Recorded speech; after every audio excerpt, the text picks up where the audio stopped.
Ladies and gentlemen, welcome back to the channel and welcome to episode 10 of my Borderlands 3 Legendary Weapon series. Today we're going to be taking a look at the Headsplosion Sniper Rifle, which is one of the most highly sought after guns in this game because of a gun that was in Borderlands 2. So a quick history lesson here.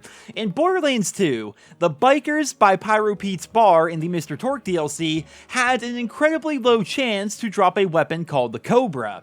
The Cobra was one of the most sought after guns in the game because it was a sniper rifle that had explosive properties as well as splash damage, which is something that sniper rifles don't typically have, right? It also boasted a very unique Tiny Tina skin, but the problem was the gun was insanely rare. When killing those bikers, they would have a very small chance to drop a sniper rifle, just like every other loot source in the game, and if one of them happened to drop you a sniper, that sniper had a 0.88% chance to be the Cobra, which made it one of the rarest weapons in Borderlands history.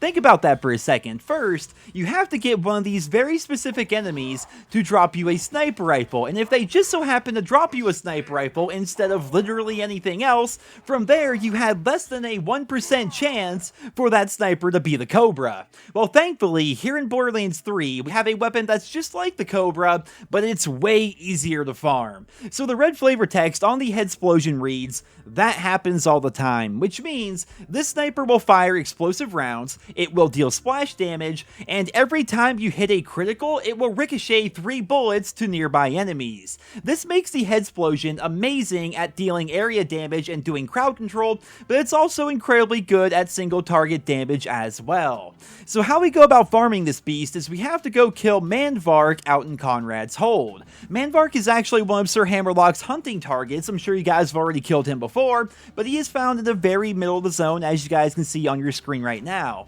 It'll take a good while to actually get to him because you have to go through tons and tons and tons of enemies, but what's great about this is once you finally get there and once you finally kill Manvark, if he doesn't drop you the Headsplosion, you can simply save and exit, reboot the game back up, and you will respawn in the Chapel of Unheard Prayers, which is right next to where Manvark can be found. The fight is relatively straightforward. He's a Varkid that will continuously evolve through a bunch of different stages. The biggest problem is waiting for him to evolve and dealing, of course, with the tons and tons of Varkids that can be found in the area. It only took me a few attempts to get the weapon to drop, so it appears to have a pretty decent drop rate, but then again, compared to the Cobra, pretty much everything in Borderlands has a good drop rate because the Cobra was freaking absurd back in Borderlands 2. But as you guys can see, Manvark dropped me the Headsplosion Sniper Rifle, and now that we have it, let's go ahead and see just how powerful it really is. For the sake of testing, I figured I would head out to the Anvil, and the reason why I featured the Anvil so much in these videos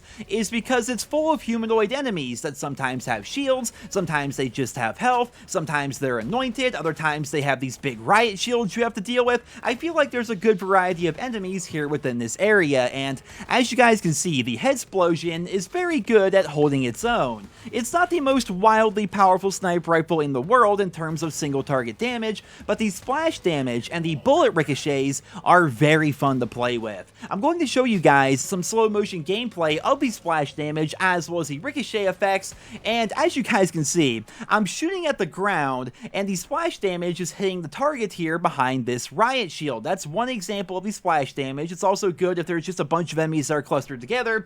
Every time you hit a target or hit near a target, it's still going to hurt them because of that splash damage. Now here we have an anointed enemy along with a few of his friends, and because every critical hit with this sniper ricochets 3 bullets, which is absurd, I was able to kill everybody around that anointed target without even shooting at them. That's one of the best parts about using this sniper. The ricochets and the splash damage are just so good, and this is made even better by the fact that later in the game, you can unlock a Guardian Enforcer skill called Overkill.